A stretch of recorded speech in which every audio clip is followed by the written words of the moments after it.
اللہ کا پیغام جبرائیل لائے، محمد کو پہنچایا صلی اللہ علیہ وسلم۔ محمد صلی اللہ علیہ وسلم نے جبریل سے لیا، صحابہ کو پہنچا دیا۔ اب تیسری لنک ہے امت محمد صلی اللہ علیہ وسلم۔ اب تمہارا کام ہے پہنچاؤ پوری نوع انسانی کو، اس لیے کہ میں صرف عرب کے لیے رسول بنا کر نہیں بھیجا گیا۔ وما ارسلناک الا کافۃ للناس بشیرا ونذیرا، ہم نے نہیں بھیجا ہے نبی آپ کو مگر تمام نوع انسانی کے لیے بشیر اور نذیر بنا کر۔ تو حضور نے تو خود صرف عرب تک تبلیغ کی ہے، باقی کچھ خطوط لکھے ہیں، اس سے کوئی حجت تو قائم نہیں ہو جاتی۔ مکے والوں پر 12 برس تبلیغ کی ہے، ہندوستان میں تو کوئی آیا ہی نہیں، چین میں کوئی پہنچا ہی نہیں، تمام دنیا تک یہ کام اب امت کے حوالے کیا۔ اب اس پس منظر میں سوچئے ہم کہاں کھڑے ہیں، ہم کس شے کی گواہی دنیا کے سامنے دے رہے ہیں؟ ہمارے تو انفرادی معاملات بھی بہت پست ہیں، ہمارے تو معاملات آپس کے غلط ہیں،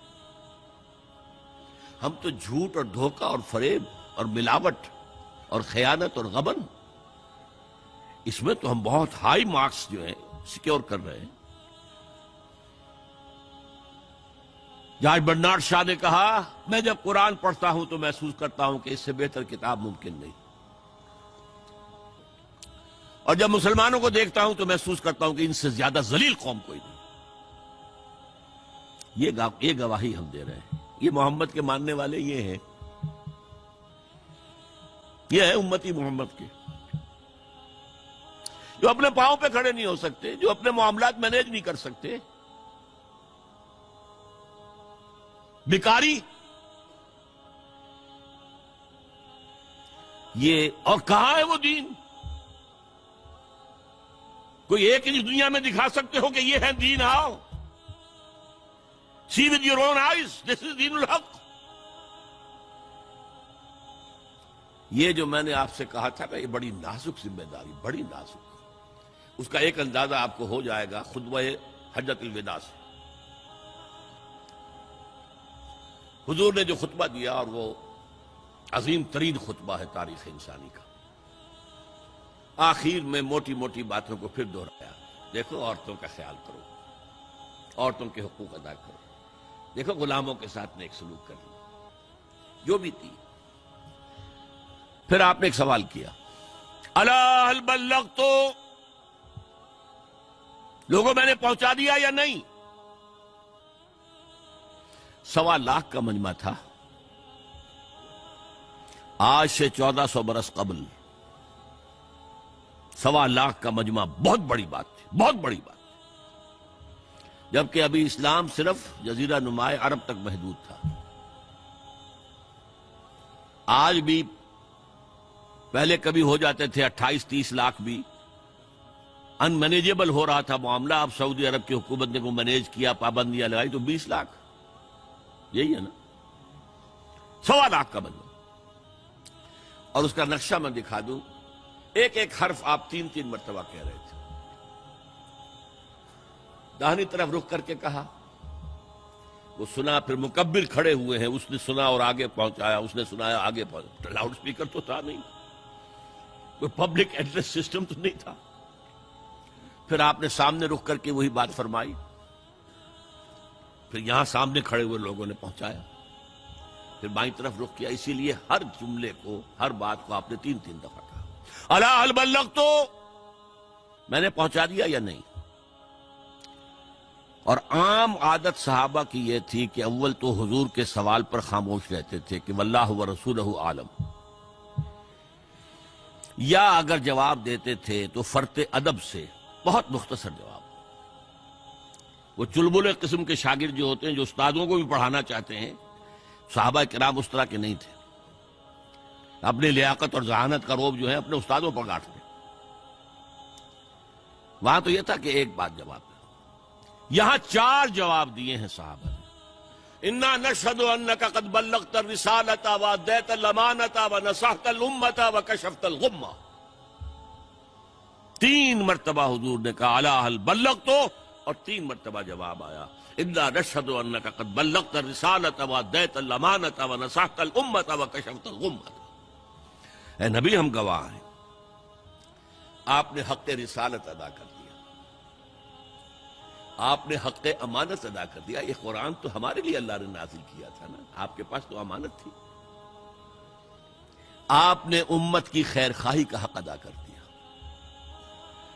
آپ نے ہر قسم کی گمراہیوں کے، اندھیاریوں کے، اندھیروں کے پردے چاک کر دیے۔ 3 دفعہ یہ جواب لے کر انگشت شہادت سے اشارہ کیا آسمان کی طرف، پھر لوگوں کی طرف، اللہم اشہد اللہم اشہد اللہم اشہد۔ اے اللہ تو بھی گواہ ہے، یہ مان رہے ہیں کہ میں نے پہنچا دیا۔ They can't sue me in your court on the day of judgment۔ یہ میرے خلاف استغاثہ نہیں لا سکتے کہ میں نے پہنچانے میں کمی کی ہے، یہ مان رہے ہیں کہ میں نے پہنچا دیا۔ It was the sigh of relief جس کو کہتے ہیں 23 برس کی محنت شاقہ۔ کون کون سے مراحل آئے ہیں، یوم طائف بھی آیا ہے، 3 سال کی شیب بنی ہاشم کی قید بھی ہے، معرکہ احد بھی ہے، احزاب بھی ہے، 70 مبلغین ذبح کیے گئے، کیا کیا نہیں دیکھا، کیا کیا نہیں جھیلا۔ لیکن پھر بات کیا ہوئی؟ اب آپ نے آخری بات اللہم اشہد اللہم اشہد اللہ، اور اس کے بعد فَلْيُبَلِّغِ الشَّاهِدُ الْغَائِبَ۔ اب جو یہاں موجود ہیں ان کے ذمے ہے کہ پہنچائیں ان کو جو یہاں نہیں ہے۔ میں فارغ، میرے کندھے سے بوجھ اتر کے اب تمہارے کندھوں پر آیا۔ اب اس غائب میں وہ بھی تمام لوگ شامل تھے جو اس وقت دنیا میں تھے اور وہاں نہیں تھے۔ شاہد اور غائب کا لفظ آ گیا جہاں سے میں نے بات شروع کی تھی، شاہد اور غائب۔ شاہد موجود، فَلْيُبَلِّغِ الشَّاهِدُ الْغَائِبَ، اور غائب میں وہ بھی ہے جو قیامت تک آئیں گے۔ یہ ہے اس امت کا فرض منصبی، اور اگر آپ سمجھیں یہ ہے اس امت کا فریضہ رسالت۔ ایک بڑے نکتے کی بات بتا رہا ہوں آپ کو، ایک نبوت ہے، ایک رسالت ہے۔ نبوت حضور کے انتقال کے ساتھ ختم، نبوت لینے کا نام ہے، اللہ سے لینے کا نام ہے، یہ اینٹینا لگا ہوا اور وہی آ رہی ہے۔ رسالت پہنچانے کا نام ہے۔ ایک شخص نبی بھی ہے، رسول بھی ہے، حضور نبی بھی ہے، رسول بھی ہے، یا ایھا النبی یا ایھا الرسول، نبی کی حیثیت سے ریسیو کر رہے ہیں اور رسول کی حیثیت سے پہنچا رہے ہیں۔ انتقال ہوا، نبوت ختم، کھڑکی بند، رسالت جاری ہے، رسالت ختم نہیں ہوئی، رسالت محمدی تا قیام قیامت جاری ہے، یہ بائی پراکسی ہے۔ اب وأخلص نيتي دوما لرب واحد ديان بروح ملؤها طهر وقلب كله إيمان